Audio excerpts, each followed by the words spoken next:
السلام عليكم ورحمة الله وبركاته. إن شاء الله أعمل لكم مسابقة مع وصفة الأكل اللي جاي. تابعوني على تيك توك وعلى الفيسبوك وعلى اليوتيوب عشان تكسبوا معايا. دي مكرونة بشاميل زي ما انتم شايفين كده. حلاوة المكرونة البشاميل وجمالها، أنا قاصد أعملها لكم في البايركس عشان تشوفوا حلاوة البشاميل، روعة تحفة.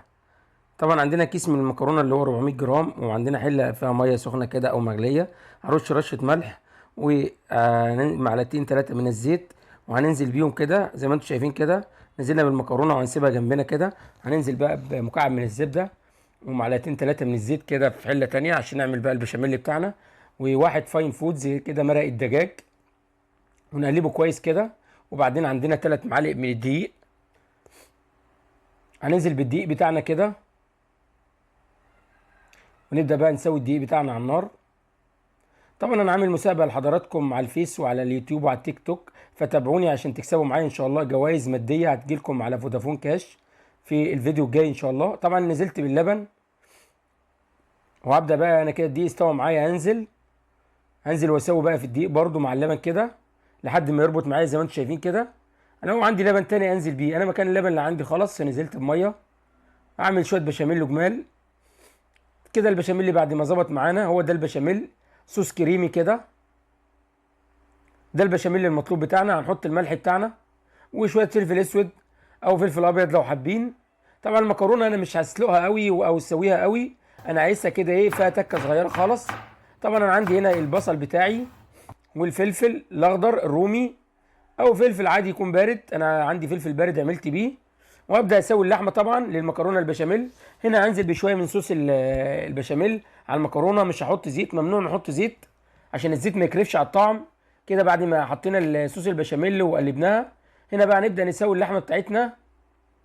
حطينا مكعب من الزبده بعد ما داب معانا كده وساح. انزل بالبصله اتكرملت معايا، انزل باللحمه واللحمه كده لفها لفه مع البصل. وبعدين انزل بالفلفل الرومي بتاعي، قرن فلفل واحد بس من الفلفل الرومي، واديه تشويحه برده كده دقيقتين 3، وارفعه من على النار. عندنا بقى الصينيه البايركس كده محضرها، انزل فيها طبعا هنا بدي توابل فلفل اسود او ملح. والصينيه البايركس دي بحط فيها بشاميل في ارضيتها، وببدا أنا انزل بالمكرونه بتاعتي كده. اللحمه استوت معايا خلاص، كده انزل بصوص بشاميل في الارضيه عشان ما تمسكش معايا المكرونه في الارضيه كده من الحراره. اوزعها بالتناسق كده، وبعدين بدي طبقه من البشاميل خفيفه كده. احنا كده كده عاطين للمكرونه بشاميل. وبعدين ننزل باللحمه بتاعتنا الجميله دي، تحفه صراحه يعني. اللحمه دي ممكن تتعمل سندوتشات وتتاكل في عيش فينو او عيش شامي، حاجه روعه. وانزل بباقي البشاميل اللي عندي واسويه كده على المكرونه البشاميل كله بسوى واحد. وبعدين لو عندي جبنه شيدر، جبنه رومي، اي انواع جبنه، الجبنه المتاحه عندي اللي هي تسيح معايا على وش المكرونه. طبعا انا كان عندي جبنه شيدر وجبنه موزاريلا حطيتها طبعا. وزعت الشيدر زي ما انتم شايفين كده يا جماله، حاجه تحفه. وحطيت الموزاريلا بتاعتنا. يلا بينا ندخل الجمدان كده الفرن مع بعض ونشوف النتيجه، حاجه تحفه. بسم الله. طبعا بقى هنبدا ندخل المكرونه بتاعتنا الفرن كده نسويها. فرن البيت بتاعنا عادي، اي فرن عندنا ممكن ندخلها نسويها فيه. زي ما انتم شايفين المكرونه بعد ما طلعت من الفرن حاجه تحفه، هتعجبكم. اعملوها وقولوا لي رايكم فيها. بس هننزوم كده عليها كده زي ما انتم شايفين.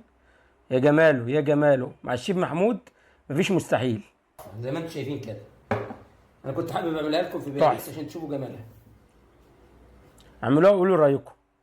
هنبدا نقطع فيها كده زي ما انتم شايفين. بعد ما قعدت تلت ساعه او نص ساعه كده بردت عشان نعرف نقطعها وما تفرولش مننا. طبعا نقطع بالسكينه كده بالراحه، ونبدا بقى نطلع الحته عشان ندوق قطعه كده من المكرونه. ويا جماله في البيركس، يا جماله بقى ندوق المكرونه بالبشاميل حاجه تحفه. بسم الله الرحمن الرحيم. ايه ده؟ بسم الله. زي ما انتم شايفين كده الوصف،